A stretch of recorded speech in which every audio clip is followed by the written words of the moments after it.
안녕하세요. 박규서입니다. 올 한 해는 챗GPT를 포함해서 다양한 생성형 AI가 나타났습니다. 그리고 그 생성형 AI를 통해서 여러분들도 새로운 경험을 많이 하고 있으실 거라고 생각을 합니다. 그리고 이 과정에서 여러분들도 중요한 거는 어떻게 프롬프트를 생성형 AI에 주는 것이 중요한지 여러분들도 다 경험을 하고 계실 것 같습니다. 그래서 저도 1년 정도 생성형 AI를 업무에도 사용을 하고 있습니다만 오 지금 연말 정도에 이러한 그 프롬프트 부분들을 어떻게 생각을 하고 이러한 개발하는 회사들은 만들었는지에 대해서 이 프롬프트 엔지니어링을 오픈 AI의 가이드라인을 통해서 한번 살짝 엿보기를 여러분들과 같이 한번 해 보도록 하겠습니다. 그래서 이런 대규모 언어 모델의 활용 전략에 대해서 이 오픈 AI 가이드라인을 보면 기본적으로 전략과 전술로 나눠서 설명을 하고 있습니다.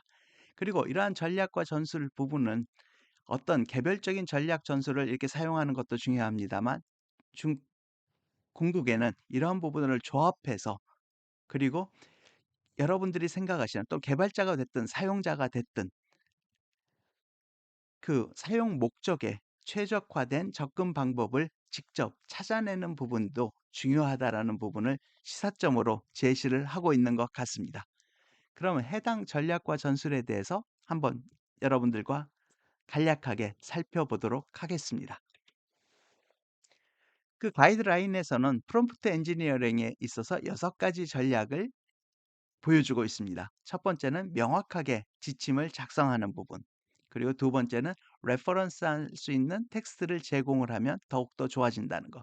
그리고 복잡한 작업일 경우에 간단한 하위 작업으로 분할을 해서 작업을 하면 훨씬 더 효율이 좋아지고 오류가 줄어들 수 있다는 거. 그리고 네 번째로는 모델에게도 생각할 시간을 줘야 된다는 거. 그리고 다섯 번째로는 모델만으로 작업을 하는 게 아니라 필요한 경우에 있어서는 외부 도구와 연결을 해서 사용을 하는 경우. 그리고 여섯 번째로는 물론 이것도 개발 하시는 분들의 더 필요한 부분이겠습니다만 변경 상황을 체계적으로 테스트해서 자꾸 좋은 프롬프트가 를 사용을 할 수 있도록 하는 부분. 이런 6가지 부분입니다. 이러한 부분들이 물론 그 프롬프트 엔지니어링이라고 해서 이러한 관련되는 그 소프트웨어를 또는 인공지능을 개발하는 측에서 또 고려를 해야 되겠지만 이러한 6가지의 그 전략을 그 사용자 측면에서도 안다라고 하면 이 프롬프트를 입력을 하는 경우 많은 도움이 될 거라고 생각을 하고 있습니다. 그래서 그 6가지에 대해서 하나하나 간략하게 살펴보도록 하겠습니다. 첫 번째는 명확한 지침을 작성을 하는 겁니다. 그래서 모델 자체는 우리 사용자의 생각을 읽을 수가 없으므로 그러한 지시는 명확하게 그 모델에 얘기를 해 줘야 되는 부분입니다. 그리고 필요하면 전문가 수준의 글을 요구하는 것도 방법인 것 같습니다. 그래 그래서 이러한 그 전략 하에서 생각해 볼 수 있는 전술 그러한 세부적인 방법론이라고 볼 수도 있겠죠. 이런 부분에 있어서는 질문에 예를 들어서 세부 정보를 포함해서 더 관련성 높은 답변을 이렇게 요구하는 방법입니다. 그리고 두 번째는 예를 들어서 모델에게 특정 인물의 성격을 채택하도록 그 페르소나라고 하는 그 표현이 되고 있습니다. 이런 부분을 요청하는 부분들도 있고요. 그래서 이러한 부분들로 챗GPT 안에서 보시면 예전에 동영상에서도 말씀을 드렸습니다만 커스텀 인스트럭션을 통해서 내가 누구고 내가 원하는 선호하는 것들 그 문답 방식이 어떻다라고 하는 이러한 부분들을 그 생성형 AI에게 알려주는 경우 훨씬 더 좋은 그 프롬프트가 나타나는 것 같습니다. 그리고 예를 들어서 구분 기호를 사용을 해서 입력이 구별되도록 해서 그 모델이 명확하게 어떠한 사항에 대해서 구분해서 인식을 할 수 있도록 해주면 훨씬 더 나은 결과가 나타나는 것 같습니다. 그리고 필요한 경우에 있어서는 그 단계를 명시한다든지 그다음에 예시를 제공하는 경우 그리고 출력물의 원하는 길이를 예를 들어서 몇 자로 해주세요. 몇 단어로 해주세요. 또는 몇 페이지로 해주세요. 라고 하는 이러한 길이를 명시하는 것도 방법일 것 같습니다. 그래서 이러한 구체적인 부분에 대해서는 여기 그 웹사이트 주소를 드렸으니까 더 자세하게 한번 보시면 되실 것 같고요. 이번 시간을 통해서는 중요한 부분에 대해서 여러분들과 같이 한번 살펴보도록 하겠습니다. 계속. 그래서 그중에서 예를 들어서 이러한 그 사례들을 통해서 좋은 프롬프트와 나쁜 프롬프트의 예시를 볼 수가 있을 것 같습니다. 그래서 나쁜 예시 같으면 이렇게 간단하게 예를 들어서 누가 대통령입니까?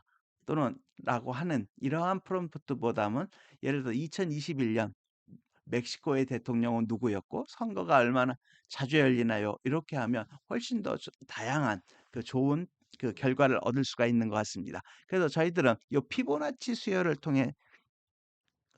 통해서 그 나쁜 예시와 좋은 예시가 어떻게 챗GPT에서도 달라지는지에 대해서 한번 살펴보도록 하겠습니다.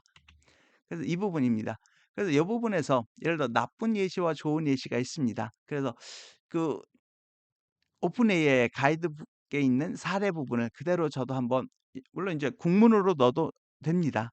그렇지만 영문에 있는 걸 그대로 한번 넣어봤습니다. 그래서 이 나쁜 예시를 이렇게 넣었을 경우에는 이 결과물이 이렇게 두 줄로 물론 답은 맞게 나왔습니다만 표시를 해주고요. 그렇지만 오른쪽에 있는 이와 같은 형태로 물론 영문으로 표시되어 있습니다만 이렇게 좋은 예시를 넣은 경우에는 이렇게 관련된 사항에 대해서 더욱더 다양하고 많은 양의 그 결과물을 내주는 부분이 있습니다. 그래서 이렇게 프롬프트에 따라서 다양하게 달라지는 부분이 가시적으로 볼 수가 있었습니다. 그리고 앞부분에서 그 페르소나라고 해서 내가 어떠한 형태를 원하는지에 대해서 그 시스템한테 주는 경우에 훨씬 더 내가 원하는 답변을 얻을 수가 있습니다. 그래서 이 왼쪽의 경우에는 이 부분도 역시 그 샘플로 되어 있는 부분을 제가 한글로 그대로 한번 구현을 해봤습니다. 그래서 강철 볼트 공급업체가 제 짧은 시간에 납품을 완료해 준 것에 대한 감사 메모를 작성을 해줍니다. 그래서 덕분에 중요한 주문을 배송할 수 있었습니다. 이러한 부분에 대한 감사 메모를 예시를 해달라고 이렇게 써달라고 했습니다. 그래서 잘 써줬습니다. 챗GPT가. 그런데 예를 들어서 물론 여기에는 제가 시스템이라고 했습니다만 이렇게 프롬프트 엔지니어링을 통해서 한 이러한 부분들은 그 생성형 AI의 지금 현재 발전 단계에 따라서 이렇게 프롬프트 안에 써줘도 되고 아니면 예를 들어 챗GPT 같으면 다른 뭐 예를 들어 커스텀 인스트럭션을 통해서 일반화된 그러한 요청을 하실 수도 있을 것 같습니다. 그렇지만 이 경우에 있어서는 예를 들어 여기에 농담이나 장난스러운 댓글을 이렇게 넣어주세요 라고 이렇게 추가적으로 해주면 이 밑에 보시면 여기 보시면 이 문장이 왼쪽하고 오른쪽하고 다릅니다. 이쪽에는 그 농담이라든지 그런 장난스러운 글로 넣어서 훨씬 더 부드럽게 표현한 부분들이 있습니다. 예를 들어서 슈퍼히어로가 세상을 구하는 것처럼 저희를 구해주셨습니다. 뭐 이런 문장들이 들어가서 훨씬 그 내가 이러한 그 원하는 문장 툴을 만들어준 거를 여러분들이 보실 수가 있습니다. 그리고 두 번째로는 레퍼런스 텍스트를 제공을 하면 훨씬 더 그 개발하시는 분들도 그렇습니다만 사용자의 경우에 있어서도 좋은 그 결과를 얻을 수 있다라고 하는 그 전략을 제시를 하고 있습니다. 그리고 그런 그 전술에 있어서도 이런 레퍼런스 같은 부분에 있어서도 모델에게 참조 텍스트를 제공을 할 수가 있고요. 그리고 또는 참조 텍스트의 인용문을 사용을 해서 답변을 하도록 이렇게 지시를 하면 훨씬 더 나은 프롬프트 사용이 될 수 있을 것 같습니다. 그래서 이러한 경우에서도 보면 이와 그 오픈 AI 가이드라인에 나온 예시 부분인데 그래서 이 부분에 있어서도 보면 그 2022년 그 동계 올림픽 메달 위너에 대한 리스트 부분을 이렇게 주고 요 밑에 보시면 퀘스천이 여기 보시면 2022년 그 동계 올림픽에서 여자 컬링 부분에 골드 메달을 누가 땄느냐 이렇게 한 경우입니다. 그렇게 관련된 레퍼런스를 주고 이렇게 질문을 한 경우에 챗GPT가 관련돼서 누가 예, 영국에 있는 사람이 영국 팀이 금메달을 땄습니다라고 이렇게 제시를 해주는 것처럼 이게 관련된 참조 텍스트를 줘서 내가 원하는 부분을 찾아낼 수 있는 이러한 부분에 대한 예시를 보여주고 있습니다. 그리고 세 번째로는 물론 이 컴퓨터 부분에서도 그렇고 사실은 경영이나 다양한 부분에 있어서도 복잡한 그 업무가 있는 경우에는 단순한 업무로 쪼개서 즉 모듈화해서 또는 빌딩 블록 어프로치라고 어디에서는 표현을 합니다만 블록을 이렇게 하나하나 그 단순한 부분을 싸서 만드는 경우가 있습니다. 그래서 이러한 것과 같이 이렇게 프롬프트의 경우에를 작성함에 있어서도 복잡한 그 업무라든지 그런 생각이 담겨져 있는 부분은 이렇게 단순화해서 쪼개서 이 프롬프트를 작성을 하면 훨씬 더 나은 좋은 결과가 나타날 수 있는 것 같습니다. 그래서 저도 이런 부분들은 경험을 해보는 부분들이 있습니다.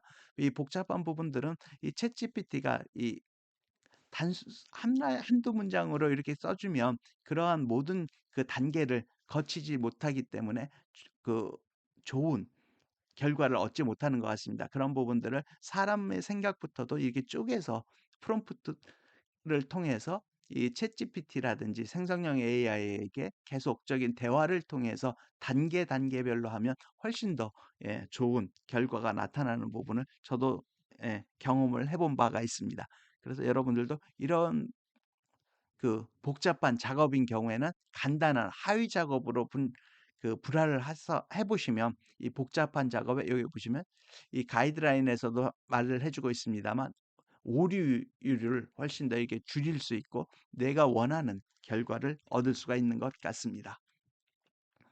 그래서 이런 부분에 있어서도 예를 들어서 사용자 쿼리에 가장 관련성 높은 지시사항을 식별하기 위해서 의도 분류기를 사용한다. 물론 이런 개발자 측면에서 이런 부분들도 있습니다만 이러한 그 생각의 방법, 개발자들도 생각하고 있는 생각의 방법을 사용자들도 알고 있다라고 하면 챗GPT와 같은 생성형 AI를 사용을 하면서 생성형 AI가 내가 원하는 답변을 만들어 줄 수 있도록 단계적으로 이렇게 작업을 분할해서 시키는 그러한 부분을 우리도 사용자들도 생각해 볼 수가 있을 것 같습니다. 그리고 예를 들어서 긴 대화가 필요한 경우에 있어서는 이렇게 대화를 해가면서 중간중간에 이를 요약하거나 필터링하는 이러한 부분들도 개발자분들도 이러한 부분들을 생각을 해서 생성형 AI를 만들어야 되겠지만 사용자분들도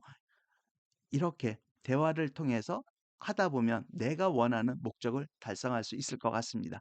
그리고 긴 문서를 부분적으로 요약하거나 반복적으로 전체 요약하기를 구성하는 것도 방법인 것 같습니다. 물론 올 초에는 대량의 데이터들을 처리할 수 없는 부분들이 이 연말이 되면서 과거에 비해서는 버전이 업그레이드 되면서 많은 프롬프트를 한 번에 처리할 수가 있는 부분이 있습니다. 그렇지만 이런 부분들이 그 자꾸 더 긴 부분 또는 뭐 예를 들어 책 같은 부분들의 경우에 있어서도 부분적으로 이렇게 요약을 하면서 하는 경우에 훨씬 더 낮을 것 같고요. 물론 이런 부분들도 내년 향후에는 그 성능이 더 좋아져서 이런 부분들에 대해서 상대적으로 저희들이 덜 생각해야 될 수도 있겠습니다만 이렇게 AI의 발전 단계 중간중간에 있어서는 이러한 부분들을 생각하는 것이 필요해 보입니다. 그래서 그 가이드라인에서 그 사례로 보여준 부분을 저희들도 한번 한 사례 하나를 한번 살펴보도록 하겠습니다. 그 전술 사례 중에 앞부분에서 말씀을 드렸습니다만 쿼리에서 가장 관련성이 높은 지시사항을 식별하는 의도, 인텐트죠. 이를 어떻게 분류하는지 이런 부분에 대해서 물론 개발 관점도 있습니다만 사용자 관점에서도 한번 이러한 사례를 통해서 그런 하나의 시사점을 한번 저희들도 살펴보도록 하겠습니다.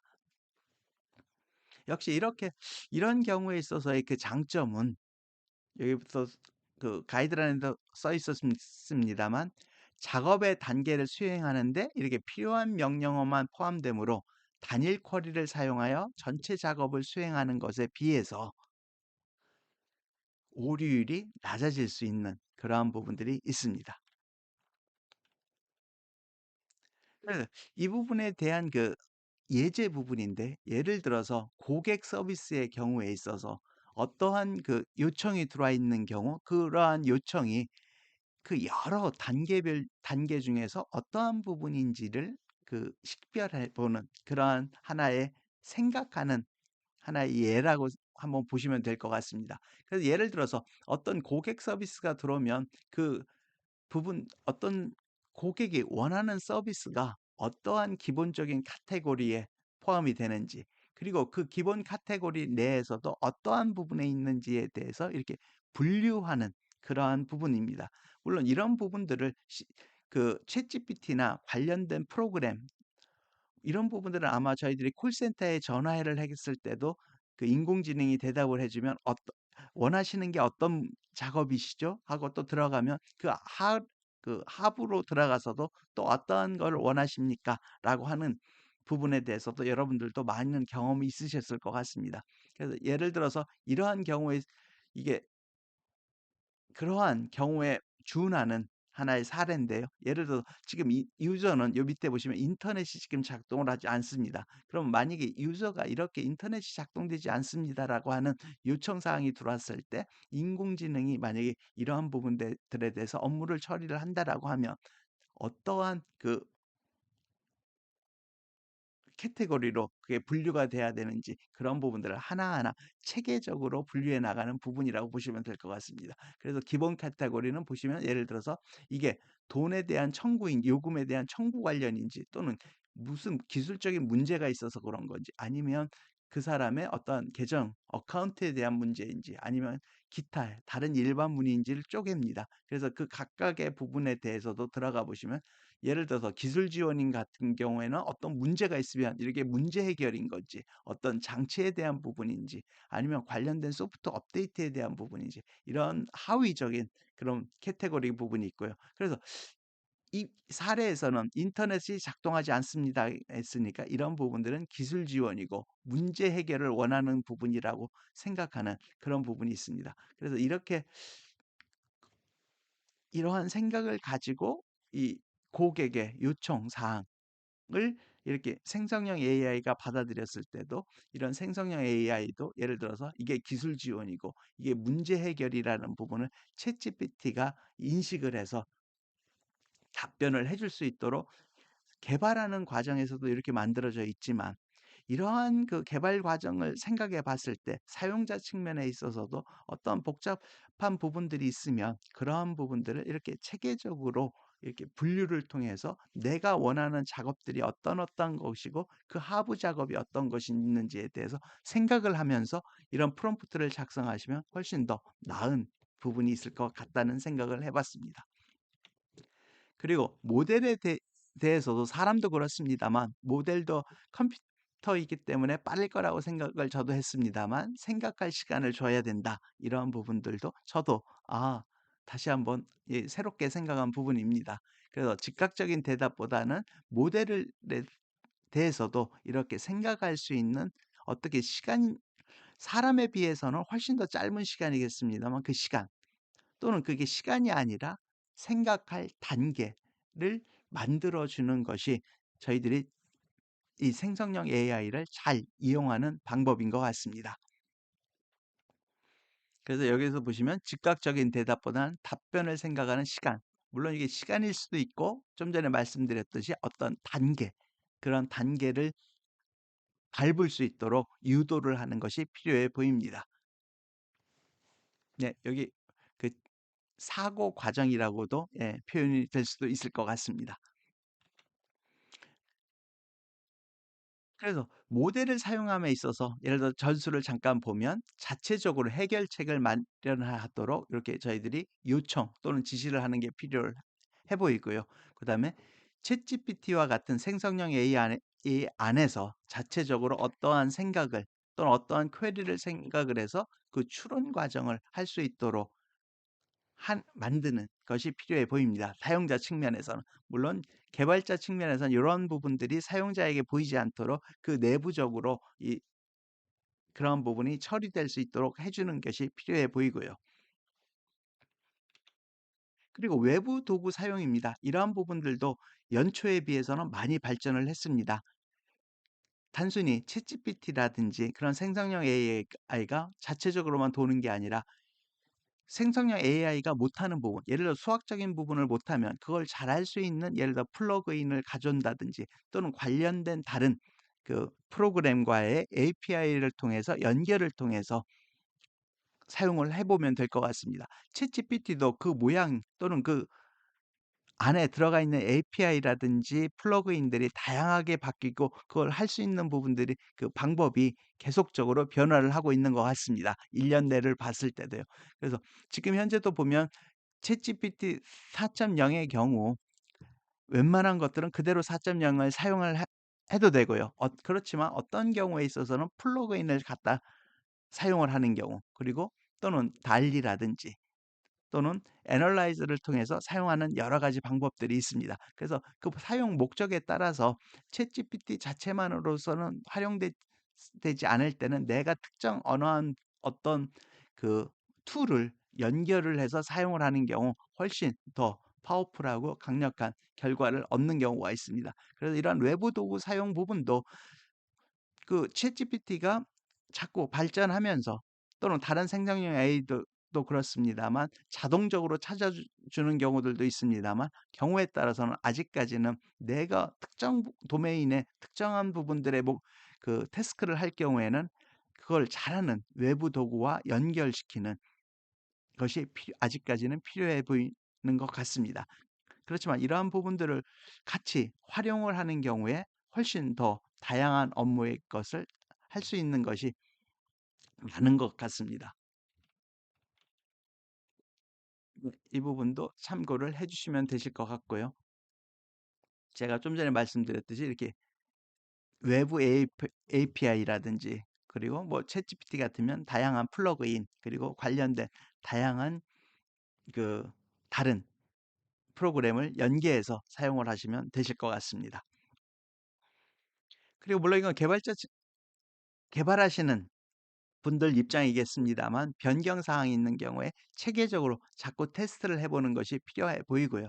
그래서 이를 통해서 그 프롬프트의 성능을 향상시키는 것이 필요한 것 같습니다. 그렇지만 사용자 측면에서도 어떤 부분들이 이렇게 변경됐을 경우에 따라서 이런 부분이 성능이 좋아졌는지 나빠졌는지를 이렇게 체계적으로 테스트를 한다는 부분을 같이 알아두면 저희들도 좋은 것 같습니다. 그리고 이런 부분들도 예를 들어서 어떤 그 참고적으로 뭐 인공지능이 됐든 아니면 뭐 회계 측면에서도 이 회계 감사 경우도 그렇고요. 그다음에 각종의 어떠한 테스트를 하는 경우에 있어서 어떠한 오류를 발견하는 경우, 예를 들어 내가 30% 정도까지 오류가 있어도 괜찮아. 그렇지만 95%의 신뢰 수준으로는 대략 이러한 30% 정도를 허용해 주면서 내가 테스트를 해보려고 하면 통계적으로 테스트 샘플 숫자가 어느 정도 돼야 되지? 그러한 부분들이 궁금하신 경우가 있습니다. 그래서 참고적으로 보시면 예를 들어 30%의 그 차이가 있어도 되는 경우에는 대략 10개 정도의 샘플 사이즈. 그렇지만 그 차이가 작아야 되는 경우, 예를 들어 1% 같이 이렇게 내가 통계적으로 해야 했기 때문에 완벽하진 않지만 차이가 적어야 되는 경우에 있어서는 그 95% 신뢰 수준에서 테스트해 봐야 되는 샘플 사이즈가 예를 들어 10,000개까지 이렇게 커지는 부분들이 있습니다. 그래서 이러한 부분들도 한번 참고해 보시면 뭐 꼭 개발하시는 분들뿐만 아니라 이 사용자 측면에서도 아마 실무에서 이런 부분들을 활용하실 수 해야 되는 경우들이 있으실 것 같습니다. 아까 좀더 말씀을 드렸습니다만 회계감사라든지 기타 다른 경우에 또는 공장에서 생산 라인에서 그런 샘플 테스트, 퀄리티 테스트 하시는 경우에 있어서도 이런 샘플 사이즈들을 생각을 하시는 경우들이 있기 때문에 잠시 말씀을 같이 한번 나눠봤습니다. 그리고 그 프롬프트 엔지니어링 관련해서 오픈 AI에서 그 다양한 자료들을 제시를 하고 있습니다. 저도 그 URL을 여기다 놔뒀는데 저도 이렇게 그 방문을 해서 다 보지는 못했습니다만 정말 다양하고 많은 좋은 자료들이 많이 있는 것 같습니다. 여기 보시는 바와 같이 가이드라인도 있고 라이브러리도 있고 그리고 비디오로 볼 수 있는 부분들도 있고요. 그리고 다양한 논문들도 있어서 이렇게 그 프롬프트 관련된 부분에 있어서 여러분들이 혹시 관심이 있으시면 많은 참조가 될 수 있는 부분인 것 같습니다. 오늘은 저희들이 1년 그 챗GPT나 생성형 AI가 나온 지 대략 이제 1년이 넘었습니다만 이 프롬프트 관련돼서 여러분들과 같이 한번 중간 점검이라고 할까요? 한번 다시 한번 생각해 보는 시간을 가져봤습니다. 오늘도 들어주셔서 감사합니다. 구독과 좋아요도 부탁드립니다. 감사합니다.